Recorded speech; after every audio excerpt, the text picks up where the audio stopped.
puisqu'on parle des OQTF. Walidat, le meurtrier présumé de la jeune Philippine qui justement se trouvait sous obligation de quitter le territoire, accepte son extradition vers la France. Il était jusqu'à présent aux mains des policiers suisses qui l'avaient arrêté. Bonsoir Wilfried de Villers. Bonsoir Pierre, bonsoir à tous. Comment ça va se passer maintenant ? Eh bien les autorités suisses vont organiser son transfert vers la France dans les prochains jours. C'est ce qu'annonce ce soir son avocate Florence Yersin.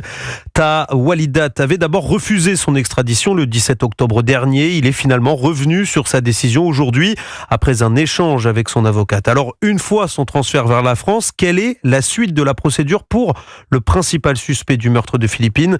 Philippe Fontana, avocat au barreau de Paris.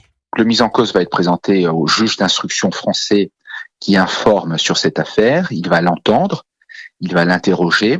Sans doute va-t-il le placer sous le statut de mise en examen et il risque de saisir le juge des libertés de la détention pour que celui-ci l'incarcère en France. Quant à l'ouverture d'un procès, cela pourrait prendre plusieurs années, détaille l'avocate. Walidat, 22 ans, a été interpellé à Genève le 24 septembre dernier, 3 jours après le meurtre de Philippine dans le bois de Boulogne à Paris. Connu de la justice, il a déjà été condamné pour un viol commis en 2019. Il est libéré 5 ans plus tard, quelques semaines seulement avant qu'il ne s'en prenne à Philippine. Merci Wilfried de Villers de ces précisions.